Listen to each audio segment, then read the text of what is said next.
What's up? Welcome back to Trash Man MMA. It's yours truly, the Trash Man. And today, bro, you see the screen. You see we're going over the top 10 worst debuts in recent MMA UFC history, bro. Oh, hey, man, I ain't gonna say why I made this video, but if y'all pay attention, y'all know why I made this video. But let's get right into it, dude. I worked hard on it, man. So leave a like, leave a comment, and let me know if I missed on anything, man. And subscribe. Number 10, bro. Don't mind that. Number 10, Rizvan Kuniev. Now, Rizvan Kuniev, he places interesting in this spot because he actually did very, very, very well in his debut. A lot of people thought he beat Curtis Blades. I'm one of the people who did not think that, though. I thought he clearly lost the fight. Not clearly. I'm pretty sure it was a split decision. It was close. It was very close and competitive, but Curtis Blades, he got that cryptic craft to him. He's got that veteran craft to him.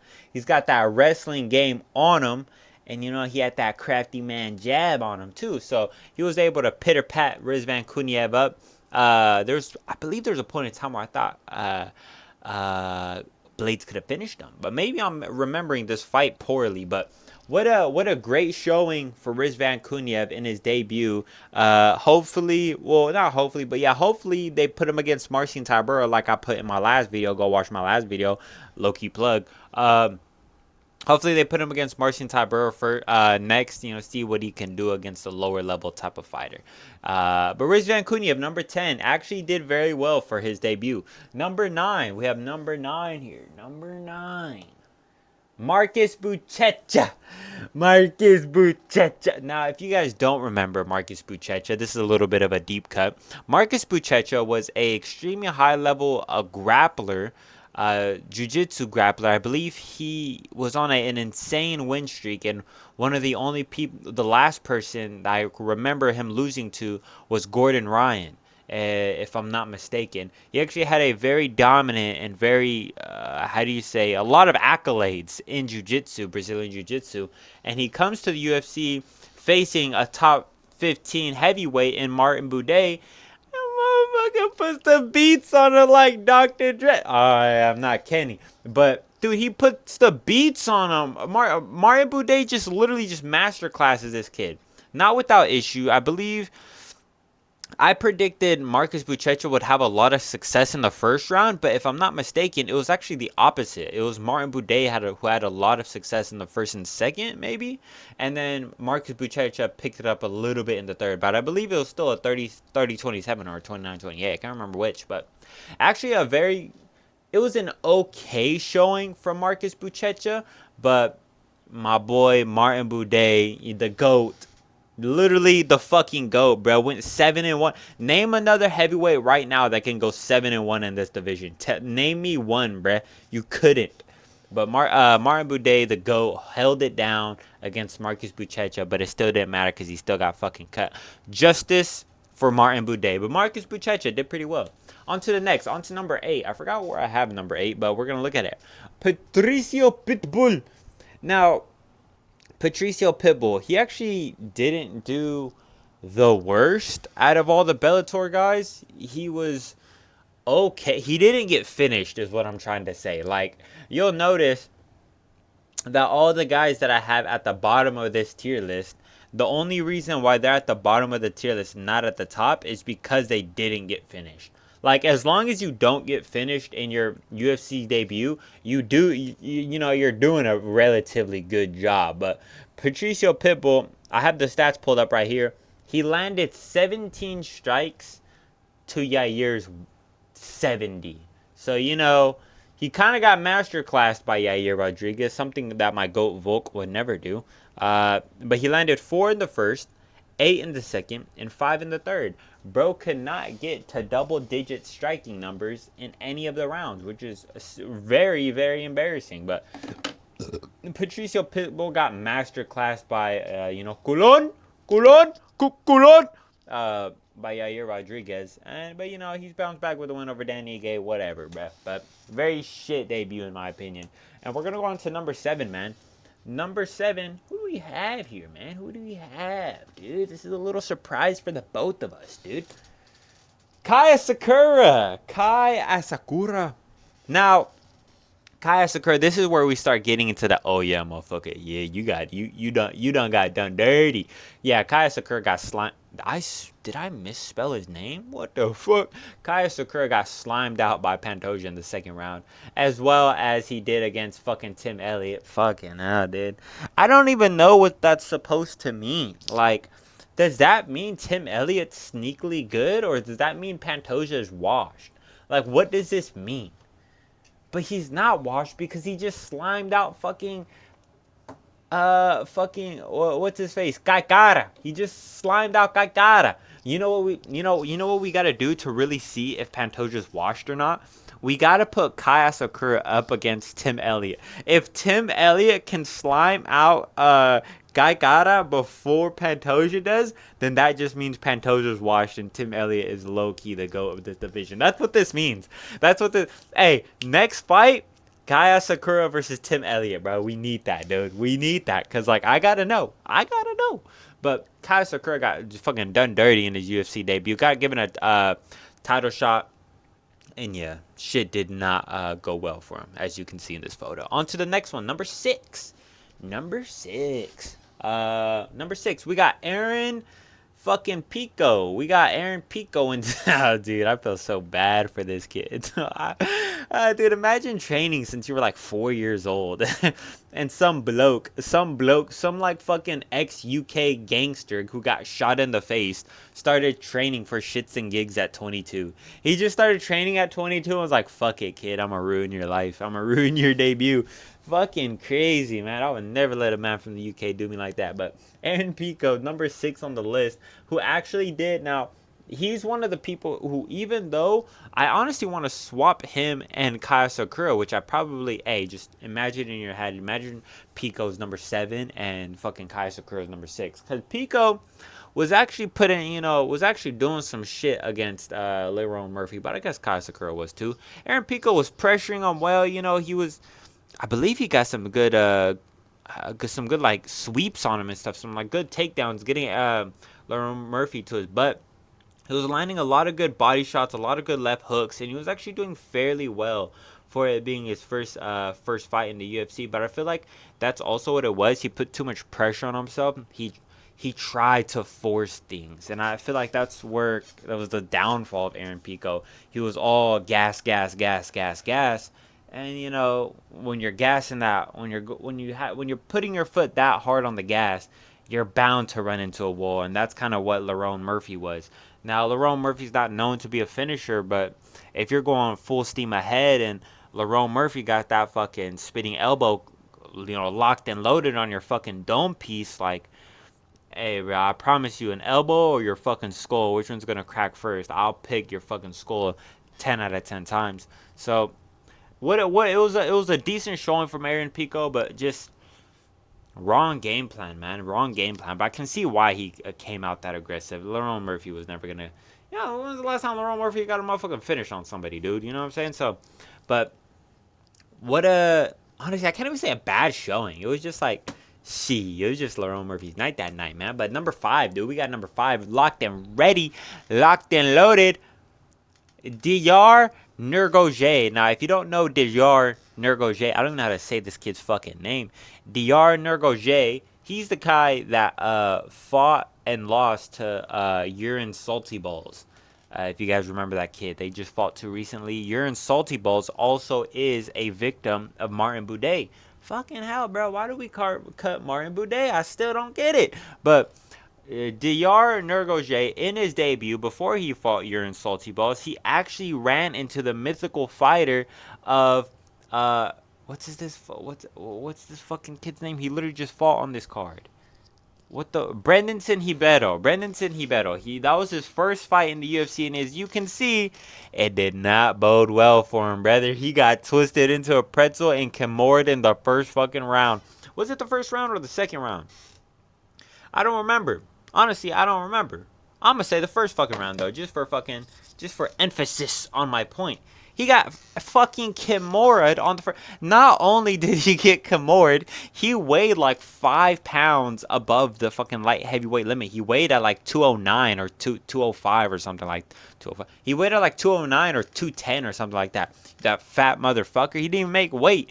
And then he just like he literally just he was a 10-0 undefeated prospect who weighed 5 pounds above the weight limit, and then he could just get slimed out by Brandon Ribeiro in round 1 by Kimura. From bottom too. It's like he didn't even have like crazy amounts of torque on it. It's not like he was like on top and who had a lot of pressure on it. No, he was from the bottom. And he got freaking Kimura'd. This guy's from Kyrgyzstan, by the way, or Kazakhstan, whatever all the fucking same. He's from Kazakhstan, bro. What are you doing getting Kimura'd by Brandon No Chin Ribeiro? This guy's been chin like 4 out of his 5 fights in the UFC, dude, and you're getting fucking Kimura'd from him? From bottom position? You fucking nerd. On to the next, bro. Holy shit, that was such a terrible performance. I predicted it, though. Hold on, we're going to go back. I predicted this, though. I predicted Brandon Ribeiro to win. And you can go to my Instagram. Check out my Instagram, Trashman MMA. You can check out on my Instagram that I actually picked this guy to win, and I got it right. And you can check my 2025 picks for that shit. Number 4, though. Who do we have at number 4? Torres Finney. Yeah, brother. Yeah, bro, you gonna have to go back to the Dana White Contender Series with this one, brother. Torres Finney, man, had absolutely the worst, quite literally, I want to say the most boring fight in all of 2024 and 2025. I'm predicting there's not gonna be a fight more boring than this in the rest of 2025. This was a god-awful performance. To fight 3 times in the Dana White Contender Series, get a KO, get a sub, get a decision win, and then you come back to fight the Ultimate Fighter, one of the guys that fought for the Ultimate Fighter Championship, and this is what you do to him? Like, this. And also, I want to say, this is also Robert Valentin's fault, because Robert Valentin, like, this is also a bad showing for Robert Valentin, and if I could put Robert Valentin on this list, I would, and I honestly thought about it, because if you really think about it, this was Robert Valentin's first fight in the UFC. His fight before this with Ryan Loder, that wasn't that wasn't on his UFC record. Like, that is a not an exhibition match, but that is like, you're fighting for a UFC contract. You're not in the UFC yet. You're fighting for one. So he fought on a card, yes, but he wasn't actually in the UFC. So this could go a top 10 terrible performances for both Robert Valentin and Torres Finney, because both these kids fucking suck, and then Robert Valentin got fucking slimed out by, who the fuck slimed out Torres Finney? Ateba Gautier. That's right. Fucking GOAT himself. Shout out fucking Gautier, man. Kid's a fucking savage. On to the third one, man. On to the third one. Third one of the list. We're in our top 3 now. They're going to get real spicy. Who the fuck is at number 3? Tofik Musafayev. Another Kimura, back-to-back damn near. Tofik Musafayev, if you don't remember, he was one of the Azerbaijani people that the UFC signed strictly because they went to Baku, Azerbaijan.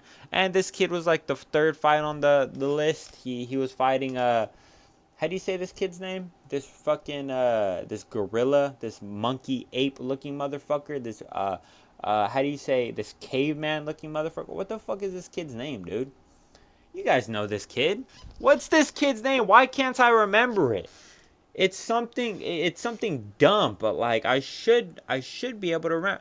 Maitek Orabai, that's his name. Fucking hell, dude. Why could I not remember that shit? He got subbed by Maitek Orabai in round 1, and it was just a very, like, pathetic showing. Like, literally just, I'll describe you the fight step by step. Orabai goes out there, fight starts. Orabai goes out there, shoots a double leg, gets him down. A minute and a half later, he's subbing Tofik. Like, literally just, like, not even 2 minutes into the fight, Maitek Orabai has this fucking Kimura, puts his fucking leg over this kid's dome piece, and just cranks the nastiest Kimura from top position. See, like, if fucking the other fat heavyweight, light heavyweight that lost to Brandon Ribeiro, if he was in this position that Tofik Musafayev was in, I would understand it. But no, it was from reverse. Like, how do you get fucking subbed by Kimura from bottom position, bro? But Over here, Maitek Orobai showing us how it's done. And he gets him done out of there. He gets him up out of here. This is what a real Kyrgyzstani's supposed to do. He's not the one getting fucking subbed. Take fucking notes. What's this kid's name? Diyar Nurgoje. Fucking bum. Tafik Musafayev. What a disappointment. And it's not like this kid had a lot of hype either. It was just that he was in his hometown, got signed for this specific reason, got this hyped up prospect in Maitek Orobai, and you just like lose in under 2 minutes. Just fucking embarrassing.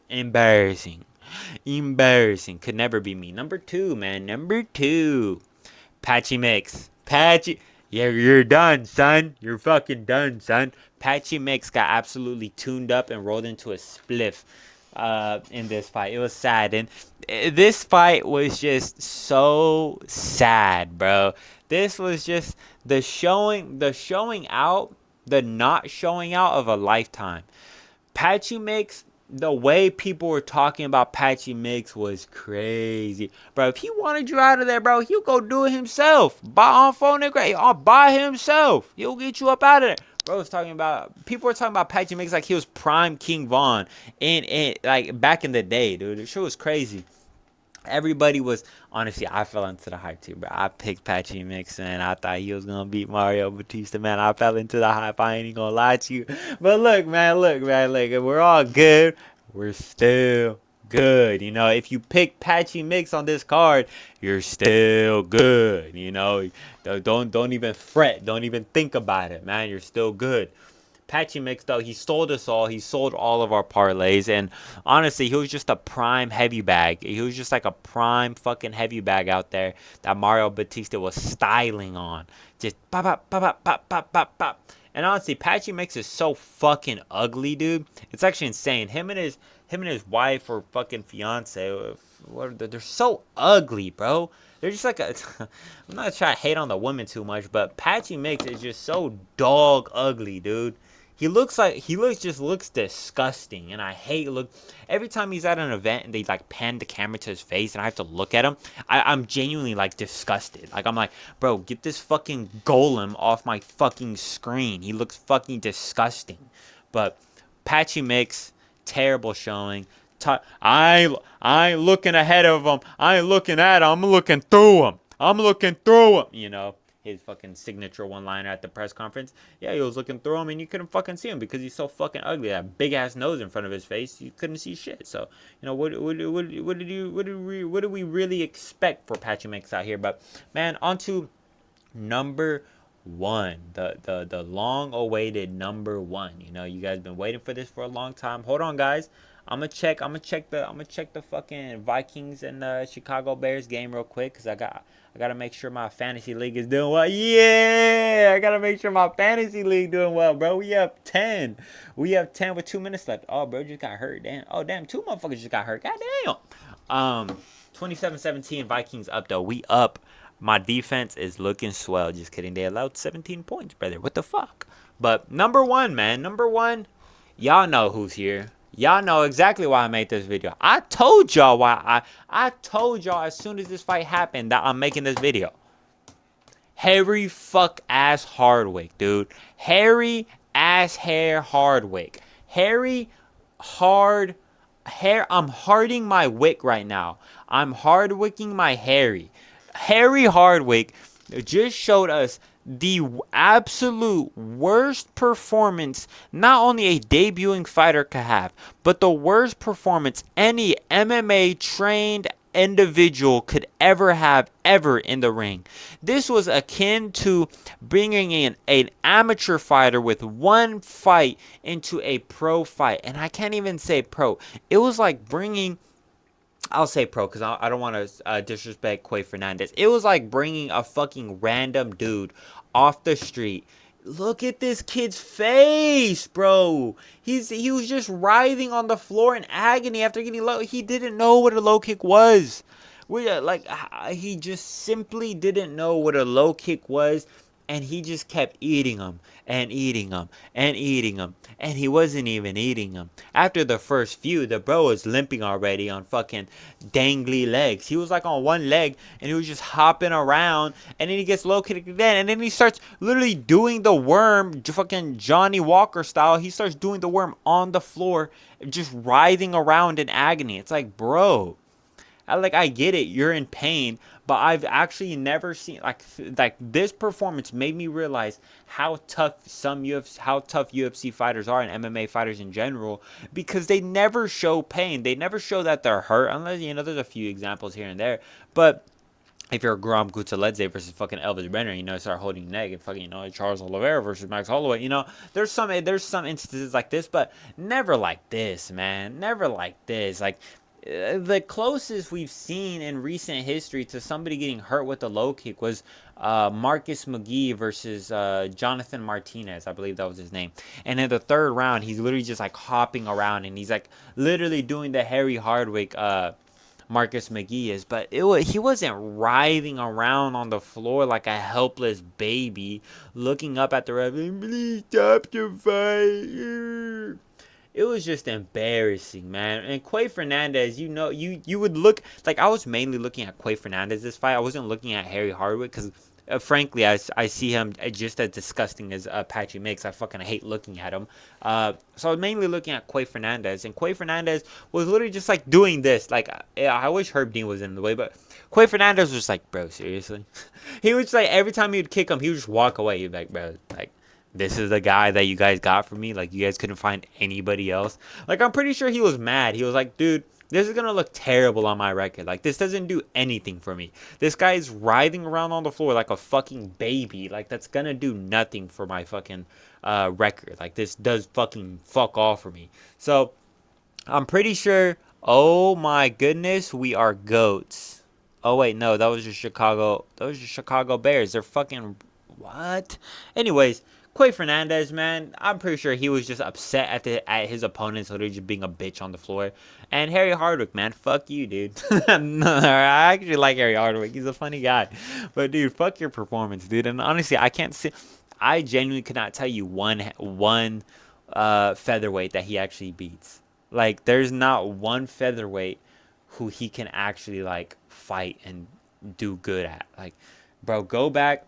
When I burped. Like, bro, go back to Cage Warriors, dude.